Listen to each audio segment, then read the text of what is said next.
Assalamualaikum warahmatullahi wabarakatuh. Saya dari kelompok 4. Di sini kami beranggotakan yang pertama Diska Priyanti, yang kedua Tripatiko, yang ketiga saya sendiri Valanta Dias Fajri. Di kelompok 4 ini kami akan menjelaskan tentang bab instrumen dan proses penyusunan instrumen penilaian, di mana dalam bab ini terdapat 4 materi yang akan kami jelaskan. Yang pertama adalah jenis-jenis instrumen penilaian, yang kedua adalah langkah dan proses penyusunan instrumen penilaian, yang ketiga adalah kata kerja operasional, yang keempat adalah pedoman persekoran. Yang pertama, jenis-jenis instrumen penilaian ada 2, yaitu tes dan non-tes. Instrumen penilaian tes adalah tes sebagai instrumen penilaian adalah pertanyaan-pertanyaan yang diberikan kepada peserta didik untuk mendapatkan jawaban siswa baik secara lisan, tulisan maupun perbuatan. Tes pada umumnya digunakan untuk menilai atau mengukur hasil belajar peserta didik, terutama hasil belajar kognitif berkenaan dengan penugasan bahan pengajaran sesuai dengan tujuan pendidikan dan pengajaran. Instrumen penilaian tes ini terbagi menjadi 4. Yang pertama, tes uraian atau tes subjektif. Yang kedua, tes objektif. Yang ketiga, tes lisan. Yang keempat adalah tes perbuatan. Tes uraian atau tes subjektif adalah pertanyaan yang dimana siswa menjawab dalam bentuk menjelaskan, mendiskusikan, membandingkan, memberikan alasan sesuai dengan pertanyaan dan bahasanya sendiri. Kemudian tes uraian ini terbagi menjadi 3. Yang pertama, uraian bebas. Biasanya jawaban siswa tidak dibatasi oleh hal tertentu, bergantung pada pandangan siswa. Dan kemudian uraian terbatas. Ini kebalikan dari uraian bebas ya. Dalam bentuk ini, pertanyaan telah diarahkan kepada hal-hal tertentu, ada pembatasannya sendiri. Kemudian uraian berstruktur, serangkaian soal jawaban singkat sekalipun bersifat terbuka dan bebas memberikan jawaban. Kemudian tes objektif. Tes objektif ini dibagi menjadi beberapa macam. Yang pertama adalah pilihan ganda. Biasanya terdiri atas jawaban benar dan paling benar yang disebut dengan kunci jawaban, dan kemungkinan terdapat jawaban yang salah dinamakan dengan pengeco. Yang kemudian benar salah. Pertanyaan yang mengandung 2 unsur kemungkinan jawaban benar atau salah. Salah satu fungsi dari bentuk soal benar salah adalah untuk mengukur kemampuan membedakan fakta atau pendapat.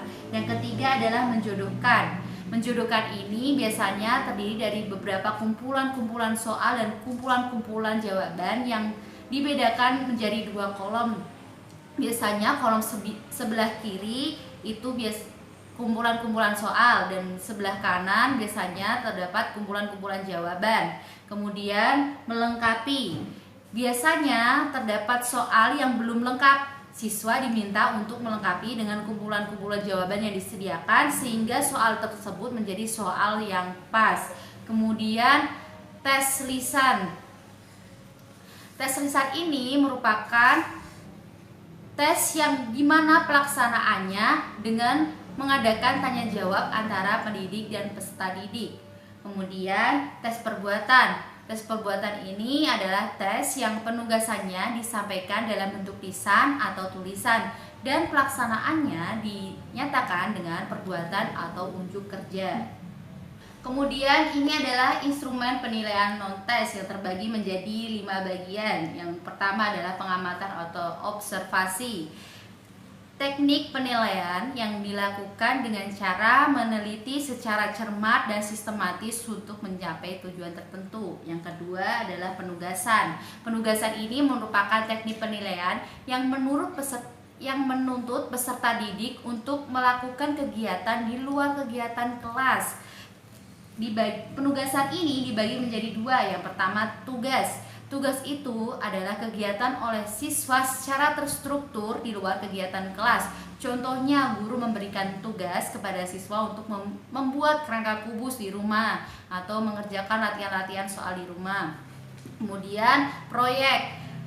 Proyek ini merupakan tugas yang melibatkan perancangan, pelaksanaan, dan pelaporan secara tulisan maupun lisan dalam waktu tertentu. Kemudian wawancara. Wawancara ini merupakan bentuk instrumen evaluasi non-tes yang dilakukan melalui percakapan dan tanya jawab baik secara langsung maupun tidak langsung. Kemudian angket atau kuesioner. Angket atau kuesioner ini merupakan tes berupa daftar pertanyaan yang diajukan kepada responden baik keadaan diri atau pengalaman atau pengetahuan, sikap dan pendapatnya tentang sesuatu. Kemudian pemeriksaan dokumen. Pemeriksaan dokumen ini merupakan evaluasi mengenai kemajuan, perkembangan atau keberhasilan belajar siswa. Tanpa menguji juga dapat dilengkapi atau diperkaya dengan cara melakukan pemeriksaan terhadap dokumen-dokumennya. Biasanya pemeriksaan dokumen ini digunakan untuk memeriksa atau mengetahui informasi tentang siswanya. Misal apa siswanya itu meraih prestasi kejuaraan, terus apa yang biasanya siswa itu mendapat nilai peringkat kelas atau dan lain sebagainya. Sekian yang dapat saya sampaikan. Kemudian nanti akan dilanjutkan oleh teman saya untuk materi selanjutnya. Terima kasih. Assalamualaikum warahmatullahi wabarakatuh. Saya Jiska. Saya akan melanjutkan penjelasan dari teman saya sebelumnya, yaitu tentang langkah-langkah penyusunan instrumen penilaian. Apa aja sih langkah-langkah untuk penyusunan instrumen penilaian? Nah, yang pertama adalah pemilihan ranah. Nah, di sini ada ranah kognitif, afektif, dan psikomotorik. Nah, apa sih ranah yang ingin dinilai oleh si guru? Dari segi pengetahuan kah, keterampilan, atau dari segi sifat siswanya. Nah, yang kedua, penentuan indikator apa yang sekiranya dapat digunakan. Nah, untuk mengetahui bagaimana sikap dan minat siswanya sendiri. Misalnya, kerapian catatan, terus kehadiran siswa, indikator mana yang mau dipilih oleh guru untuk menentukan penilaiannya. Nah, yang ketiga ada penentuan jenis skala yang digunakan. Nah, penentuan jenis skala yang digunakan itu biasanya punya 5 rentang, yaitu tidak berminat, kurang berminat, netral, berminat, dan sangat berminat. Nah, yang keempat ada penulisan draft instrumen penilaian. Nah, biasanya penulisan draft ini berdasarkan indikator dan skala yang sebelumnya sudah ditentukan. Yang kelima adalah penelaahan dan meminta masukan teman sejawat. Nah, kita sebagai seorang guru juga perlu meminta masukan dari guru lainnya. Terus yang keenam ada revisi instrumen. Setelah kita tadi berdiskusi dengan guru-guru lain, dengan teman sejawat kita bisa revisi instrumen penilaian yang sebelumnya telah ditelaah. Dan yang ketujuh ada persiapan kuesioner untuk disebarkan kepada peserta didik beserta inventori laporan diri yang diberikan siswa berdasarkan hasil kuesioner tersebut atau angket. Nah, kuesioner itu berupa angket. Dan yang kedelapan adalah pemberian skor inventori kepada peserta didik. Nah, pemberian skor ini berdasarkan angket yang sudah disebarkan kepada siswa. Yang kesembilan adalah analisis hasil inventori minat peserta didik. Nah, di sini analisis dari angket sendiri, dari angket tersebut. Selanjutnya saya akan menjelaskan tentang KKO, kata kerja operasional. KKO sendiri itu berdasarkan dari taksonomi Bloom. Taksonomi itu apa sih? Taksonomi itu berasal dari kata Yunani, yaitu dari 2 kata, yaitu tasein yang berarti mengklasifikasi dan homos yang berarti aturan. Nah, berarti taksonomi itu sendiri adalah klasifikasi atas prinsip dasar atau aturan. Nah, taksonomi Bloom itu untuk tujuan pendidikan sendiri digunakan untuk merumuskan tujuan kurikulum dan tujuan pembelajaran. Nah, taksonomi ini digunakan oleh guru untuk mengevaluasi mutu dan efektivitas pembelajaran. Dan selanjutnya, KKO sendiri diperlukan oleh guru untuk menyusun silabus dan RPP. Ada 3 domain di taksonomi belum, yaitu kognitif, afektif, dan psikomotorik. Kita mulai dari kognitif atau taksonomi dalam ranah kognitif, yaitu ranah pengetahuan, mempunyai 6 tingkatan, yaitu di C1 sampai C6. C1 sendiri adalah pengetahuan tingkatan pertama, yaitu kemampuan siswa untuk mengenali atau mengingat definisi atau istilah. Nah, di tingkatan kedua ada pemahaman, yaitu siswa mempunyai kemampuan mendemonstrasikan fakta atau gagasan. Nah, di C3 ada aplikasi, yaitu kemampuan siswa untuk menerapkan gagasan atau metode yang telah dilakukan sebelumnya.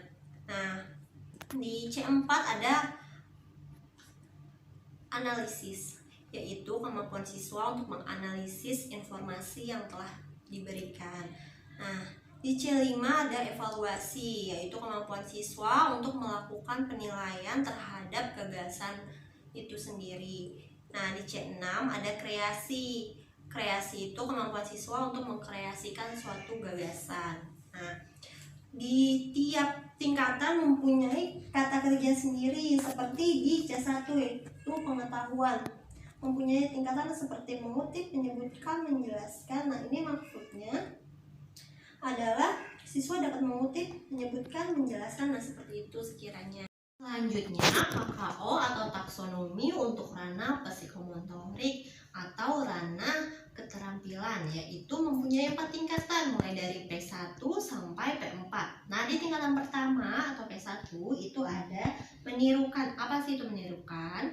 Jadi, ketika siswa mengamati terjadi respon yang serupa atau respon yang sama dengan apa yang siswa sedang amati. Di tingkatan kedua ada memanipulasi, yaitu siswa mampu menampilkan sesuatu menurut petunjuk-petunjuk atau menurut arahan si guru. P3 pengalamiahan, yaitu dilakukan secara rutin atau sedikit mengeluarkan energi psikis maupun fisik. Nah, di tingkatan terakhir atau tingkatan keempat ada artikulasi, yaitu siswa membuat urutan yang tepat dan mencapai apa yang siswa itu harapkan. Nah, selanjutnya yaitu KKO atau taksonomi untuk ranah afektif atau ranah sikap. Di sini mempunyai 5 tingkatan, yaitu mulai dari A1 sampai A5, di mana di tingkatan pertamanya atau A1 yaitu menerima. Pasti itu menerima, siswa itu mempunyai kemampuan memperhatikan dan memberi respon terhadap simulasi yang diberikan oleh guru. Nah, yang kedua atau A2 tingkatannya adalah menanggapi, yaitu kemampuan siswa untuk berpartisipasi aktif dalam pembelajaran. Di tingkatan ketiga yaitu menilai, siswa menunjukkan nilai yang dianut untuk membedakan mana yang baik dan mana yang tidak baik. Tingkatan keempat yaitu mengelola, yaitu siswa mampu membentuk sistem nilai dan budaya organisasi dengan mengharmonisasikan perbedaan nilai. Di tingkatan kelima, A5 atau tingkatan terakhir ini yaitu menghayati, yaitu siswa dapat mengendalikan nilai yang dianut, memperbaiki hubungan interpersonal, intrapersonal, dan hubungan sosial. Selanjutnya akan dijelaskan oleh teman saya yaitu Iko. Terima kasih. Assalamualaikum warahmatullahi wabarakatuh. Teman-teman, tadi kita sudah mendengarkan penjelasan dari kedua teman saya, yaitu Valanta Ges Fajri dan juga Diska Priyanti Akisna, tentang jenis-jenis instrumen penilaian tes dan non-tes, langkah-langkah untuk menyusun penilaian instrumen penilaian, serta kata kerja operasional. Sekarang saya akan menjelaskan tentang pedoman penskoran. Dalam pendidikan pasti tidak lepas dari yang namanya sebuah penilaian. Penilaian dilakukan oleh guru agar guru dapat mengetahui tingkat kemampuan siswanya. Untuk melakukan penilaian, guru tidak boleh hanya asal memberikan nilai begitu saja kepada murid, melainkan harus ada pedoman yang digunakan agar nilai yang diberikan kepada muridnya bersifat objektif. Pedoman yang digunakan oleh guru disebut dengan pedoman penskoran. Apa itu pedoman penskoran? Pedoman penskoran adalah pedoman yang digunakan untuk menentukan skor hasil penyelesaian pekerjaan siswa. Pedoman penskoran diperlukan baik untuk tes bentuk pilihan ganda maupun bentuk tes urean. Kedua bentuk tes ini memerlukan pedoman yang jelas apa dan bagaimana penilaian itu dilakukan. Pedoman penskoran tes bentuk pilihan yang pertama. Penskoran ini dibagi menjadi dua, yaitu yang pertama penskoran tanpa koreksi terhadap jawaban tebakan. Penskoran tanpa koreksi ini adalah penskoran yang sering kita pakai dalam dunia pendidikan karena dalam teknik ini yang diperhitungkan itu adalah jawaban yang benar saja. Jadi jawaban yang salah itu tidak diperhitungkan dan tidak mengurangi skor yang kita peroleh atau yang murid peroleh. Nah, tetapi dalam teknik ini juga ada kelemahannya karena siswa dapat memberikan jawaban seenaknya saja karena jawaban yang salah itu tidak mempengaruhi nilai, maka mereka tanpa berpikir yang lebih panjang hanya menebak jawaban itu sendiri. Dalam penskoran ini rumus yang digunakan adalah skor B per N kali 100, dengan B itu adalah jumlah jawaban yang benar dan N adalah jumlah butir soal yang ada dalam tes tersebut. Misalnya dalam sebuah soal tes terdiri dari 40 soal. Nah, seorang siswa dapat menjawab 30 soal. Maka skor yang diperoleh adalah 30 per 40 dikalikan dengan 100. Hasilnya, nilai yang didapatkan oleh murid tersebut adalah 75. Yang kedua adalah penskoran dengan koreksi terhadap jawaban tebakan. Nah, untuk penskoran ini kelebihannya adalah seorang guru bisa meminimalkan spekulasi jawaban siswa. Dalam penelitian ini, jawaban benar dan salah itu diperhitungkan. Jadi siswa itu tidak bisa menjawab asal tebak saja, melainkan mereka itu harus berpikir dulu kira-kira jawaban ini benar atau salah. Karena jika jawaban salah itu dapat mengurangi skor yang mereka dapatkan. Sehingga jika memang benar-benar dia tidak tahu atau tidak pasti dengan jawaban tersebut, lebih baik dikosongkan karena soal yang kosong itu tidak diberi skor, hanyalah 0 dan tidak mempengaruhi skornya. Rumus untuk menghitung skor dalam penskoran ini adalah skor sama dengan B min S per P min 1 dibagi dengan N kali 100, dengan B adalah jumlah jawaban yang benar, S adalah jumlah jawaban yang salah, P itu adalah banyaknya pilihan dalam soal, dan N adalah jumlah seluruh soal yang ada dalam tes tersebut. Contohnya dalam sebuah soal ada 40 soal.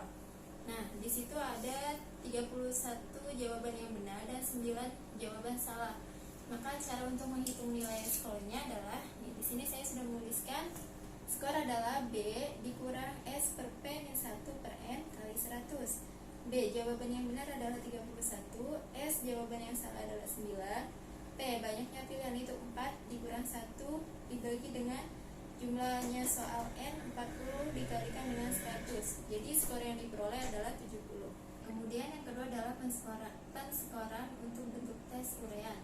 Nah, penskoran bentuk urean juga dibagi menjadi dua. Yang pertama adalah menggunakan penskoran analitik dan yang kedua adalah menggunakan penskoran dengan skala global atau yang disebut dengan holistik.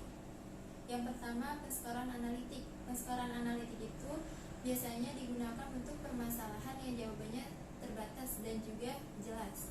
Biasanya teknik ini digunakan untuk bentuk tes urean yang bersifat objektif, yang mana jawabannya sudah jelas urutannya dan cara pemberian skornya itu juga jelas. Contohnya adalah misal dalam soal tentukanlah kecepatan dari sebuah mobil jika diketahui jaraknya sekian dan waktunya sekian. Jadi untuk menjawab soal itu kita tulis dulu rumusnya. Misalnya kecepatan V sama dengan S per T, yaitu jarak dibagi waktu. Itu udah diberi skor. Kemudian kita masukin angkanya dengan misalnya jaraknya 10 km dan T waktunya itu adalah setengah jam. Itu juga diberi skor. Kemudian jika hasil perhitungannya benar, yaitu 10 dibagi setengah jam adalah 20 km per jam. Kemudian diberi kesimpulan, karena dalam soal cerita itu harus ada kesimpulannya. Misalnya Jadi kecepatan yang ditempuh oleh mobil tersebut adalah sebesar 20 km per jam. Yang kedua adalah menggunakan penskoran dengan skala global atau holistik. Teknik ini biasanya digunakan untuk jenis tes yang bersifat non objektif. Jadi cara untuk memberikan skor adalah guru itu harus membaca semua jawabannya, kemudian mengkategorikan dalam kategori yang dari paling baik sampai yang kurang baik. Jadi setiap jawaban itu mempunyai skor yang berbeda sesuai dengan kualitas jawabannya. Kualitas jawaban ditentukan oleh guru itu sendiri secara terbuka. Misalnya harus ada data atau fakta, ada teknik ada unsur analitis dan juga ada kesimpulannya. Kemudian dalam teknik penskoran itu ada yang namanya pembobotan soal. Pembobotan soal itu dilakukan karena dalam sebuah tes itu biasanya bobot soalnya berbeda-beda. Nah, pembobotan soal itu adalah pemberian bobot pada suatu soal dengan membandingkan soal tersebut dengan soal yang lainnya dalam suatu perangkat tes yang sama. Yang pertama itu adalah pembobotan soal uraian. Soal uraian itu biasanya terdiri dari lebih dari satu soal, jadi harus ada pembobotannya tersendiri. Rumus untuk mencari bobot soal uraian adalah SBS sama dengan A per B kali C. Dengan SBS itu adalah skor butir soal, A itu adalah skor mentah yang diperoleh oleh siswa, yang B itu adalah skor mentah maksimum soal, dan C itu adalah bobot soal tersebut. Di sini saya akan memberikan contoh. Misalnya dalam sebuah soal itu bobot skor yang diperoleh oleh siswa adalah 30, kemudian skor maksimum soal tersebut 60 dan bobot soal itu adalah 20%. Jadi rumusnya adalah SBS A per B kali C. Dengan A skor yang diperoleh anak adalah 30 dan B skor maksimum soalnya adalah 60 dikalikan dengan bobot soalnya 20. Jadi hasilnya adalah 10. Jadi skor yang diperoleh oleh anak tersebut dalam soal tersebut adalah 10. Kemudian karena dalam soal uraian itu terdiri dari lebih dari satu jawaban, maka ada yang namanya dengan itu adalah STP, yaitu gabungan dari beberapa SBS. Di sini ada beberapa contoh soal cara menghitung STP. Jadi misal ada 4 soal dengan perolehan skor yang berbeda, skor maksimum yang berbeda, dan juga bobot soal yang berbeda. Setelah digabungin dari SBS itu akan mendapatkan STP. Di sini STP-nya adalah 60. Jadi nilai yang diperoleh anak tersebut adalah 60 untuk soal uraian tersebut. Kemudian yang kedua adalah pembobotan soal campuran. Karena dalam sebuah tes biasanya terdiri dari 2 soal, yaitu soal pilihan ganda dan juga soal uraian, maka ada pembobotan soal campuran. Rumus untuk mencari pembobotan soal campuran adalah B1 dikali N kecil 1 per N besar 1 dikalikan dengan 100 ditambah W2 dikali N kecil 2 per N besar 2 dikalikan dengan 100. Dengan B1 itu adalah bobot dari soal pilihan ganda, N1 jumlah jawaban soal pilihan ganda, N besar 1 jumlah seluruh soal pilihan ganda, W2 adalah bobot dari soal uraian, N kecil 2 adalah jumlah jawaban benar untuk soal uraian, dan N besar 2 adalah jumlah seluruh soal dalam soal uraian. Untuk contoh soalnya adalah apabila dalam sebuah tes terdiri dari 40 soal pilihan ganda dan 5 soal uraian. Jika ada jawaban benar 30 soal pilihan ganda dan jawaban salahnya adalah 10, kemudian untuk bentuk uraian dia mendapatkan skor 20 dari skor maksimum adalah 40. Maka cara untuk menghitung kurang bukunya belum. 3. Contohnya adalah misal dalam sebuah tes terdiri dari 40 soal pilihan ganda dan 5 soal uraian. Kemudian ada salah satu anak itu menjawab benar 30 soal pilihan ganda dan salahnya adalah 10. Dan untuk soal uraian dia mendapatkan 20 skor dari skor maksimum 40. Kemudian untuk bobot soal pilihan ganda adalah 40%, serta untuk soal uraian adalah 60%. Maka cara menghitungnya adalah kita masukkan ke dalam rumus. Rumusnya adalah W1 dikali N kecil 1 per N besar 1 dikali